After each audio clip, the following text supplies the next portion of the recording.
Hello and welcome to this review of the MOZA CS steering wheel. Now this steering wheel is just a rim that attaches to your MOZA sim racing base unit, so you will need a base unit. I did actually review the direct drive model on my channel, so have a look at the link up there. But in the meantime we're going to unbox this on camera. Here's the unit. I haven't opened it yet, so we're going to see exactly what's inside before we test it out with some games. Before I go any further, I should point out that MOZA have kindly sent me this unit to review, but not to keep. They asked me to hold on to the base unit from last time because they wanted me to review another wheel rim, which I'm happy to do, and also some pedals, which will be a separate video, and the racing dash, which is another video. So 3 more videos, and then I will send it back. So let's have a look inside. Here we go. Firstly, we have some stickers, a sticker sheet just like last time. And there's also something shaking around in here, which is hidden for the time being. Here we are.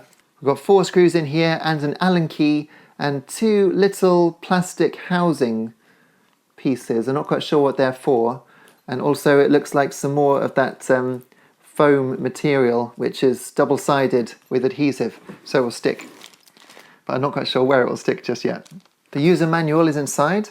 This says MOZA CS steering wheel, hold on tight, experience real racing. Interestingly, the Chinese side is there, but it's actually hidden away, so you actually have to open it to get to that, but it's English to start with. It's got some information about the product inside. It's a 13-inch standard racing rim, aviation-grade aluminium alloy frame, forged carbon fibre photoelectric magnetic paddle, RGB sequential shift indicator, programmable mechanical buttons, customised quick release, and wireless power supply and communication technology. Interesting. It tells you how to work the quick release system. It also talks about configuring it in the MOZA Pit House software. You can adjust the brightness of the shift indicator and you can adjust the color as well. Drag the color block you like in the MOZA Pit House software. That all looks quite straightforward. So there's a heightening block for the magnetic paddle that you can install if you wish to, and that's it. Then we're into the actual box itself. It comes off with, oh, it's large, look at that. Very large. What a beauty. It's got packing attached to the back. It says on the back, as part of MOZA quality control process, it has passed a durability test which causes slight marks on the quick release surface. So that's so that you don't think, hey, someone's plugged this into their rig before me. It's got the clicky gear shifters as before, because it's, well, not micro switched, it's pretty mega switched.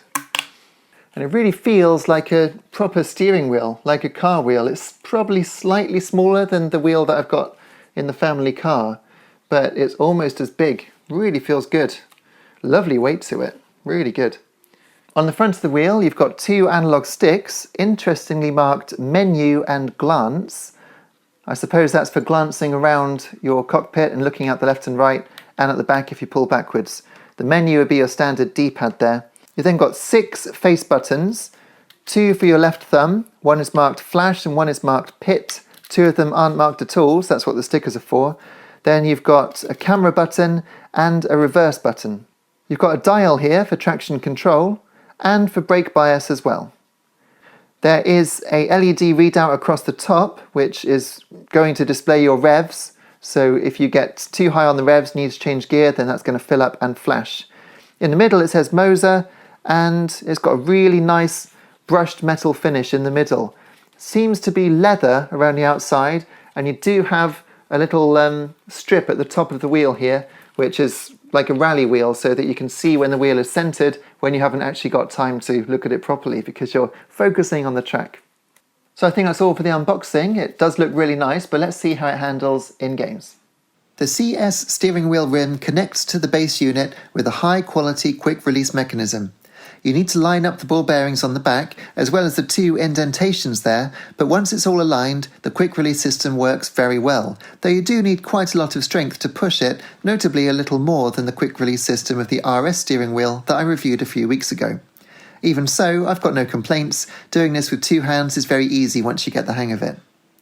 One thing that did surprise me a little initially was that one of the knobs, the one here for brake bias, just dropped into my lap while I was setting everything up. I hadn't dropped the wheel or knocked it at all, so it must have just been loose in the box. I reattached it with a little adhesive as the included Allen key didn't seem to tighten the screw thread on the top of the knob. No harm done, it reattached and works just fine, but I thought I should mention it as it is a thing that happened during the review. That aside, I'm pleasantly impressed with the feel of the wheel. It's nice and big, more like a real car, and the gear shift levers are within easy reach. The MOZA Pithouse app, which is available for free download from MOZA's website, recognised the new wheel right away, and it didn't even need recentering, having done it for the previous wheel rim I tested. If you do need to recenter it, it's just a simple click of the mouse, and it'll set the centre to whatever you feel is comfortable for you, whether it is really in the centre or not. I should note that this wheel rim does not have clutch pedals like the RS wheel does, which means accelerate and brake would have to be mapped to one of the buttons on the wheel if you haven't got pedals, which is far from ideal. I certainly wouldn't recommend mapping it to the right analog input, as even though that is progressive, it's just too fiddly, so I'm afraid pedals are arguably a necessity with this wheel rim if you want any kind of realistic experience. As for me, I'm using MOZA's new pedal set, which I'll also be reviewing in another video, so look out for that soon. And so, wheel installed and working, it's time to test some games. I picked up Assetto Corsa in the Steam sale recently, having already played it on console, and it's superb with this wheel. And the best thing about that 13-inch diameter of the rim itself is that it allows you to shift hand position to really pull the car into a corner. It feels so good, just like a real car's steering wheel, which is of course the idea, but while the same could probably be said for the F1 style rim that I reviewed previously, not many people know what a real F1 wheel actually feels like, whereas this is familiar and definitely feels like you're driving a real car. It does remind me of a track day I once did with the BMW M3. It's also quite large in your hands, not so much as to be uncomfortable or unwieldy, just pleasantly solid. The LEDs at the top to indicate your revs are bright and attractive, letting you know when it's time to change gear. The face buttons work well, though you do have to press them more deeply than you might expect, as they are mechanical. Absolutely nothing wrong with that, but if you were expecting buttons with very little travel, like those on a control pad, that's not what you'll find here. I tried the wheel with F122, which needed a little calibration on the turning angle, as I was having to seesaw more than usual to turn the car at first, but that was soon fixed by turning up the sensitivity. The paddle shifters are noisy, though perhaps not quite as noisy as those on the RS racing wheel. They do, however, feel solid and industrial, though adopting a 10-to-2 hand position does mean that you only have the top of the paddles to play with a couple of your fingers, which isn't ideal. So I went back to the racier 4-to-3 position, pretty sharpish, which feels really comfortable. What immediately became apparent is how smooth my driving was using this wheel rim. Something about its size, maybe, makes turning a much more deliberate and assured act, as it's much harder to make quick movements that upset the car when there's simply so much wheel to turn. This footage you're looking at from San Marino on F122 shows just how smooth it made me drive. I also tested the wheel with R Factor 2, which was a lot of fun, and I did get a blast of that real track day feeling of leaving the pit lane and building up speed with the car under me. It's perhaps not the most realistic wheel rim to use with a single-seater, but again it did the job just fine, and seemed better calibrated from the off with this game. While it's more a point to note about the base unit, it really did surprise me just how synchronised the wheel movements are from the MOZA tech and the according motion of the driver's hands on the screen. It's as close to one-to-one as I've ever seen, likely due to my RTX 2070 running the game at a high frame rate on a 144Hz monitor. Compared to 60 frames per second through an LCD TV on similar games on PS5 or Xbox Series X, the response time is lightning fast and the wheel rim just feels like you're in contact with the car and therefore the track. The lack of clutch paddles isn't actually missed too much, as you could map the clutch to a button if you really need it, or perhaps you've splashed out on the clutch pedal for the pedal set, which, as I say, I'll be reviewing separately. But I did find that there weren't actually enough buttons to map everything in F122 to the wheel rim. There were enough buttons there to have DRS, overtake, ERS up and down, brake bias up and down, a camera button, pause button, the ability to look around, a pit limiter and radio, and of course you could click in the analog stick to navigate the menus. But that's about it. If you're only intending to employ the basics of a game like F1, this rim will do just fine, but it simply can't replicate the entire button mapping of the real thing. There just aren't enough buttons here.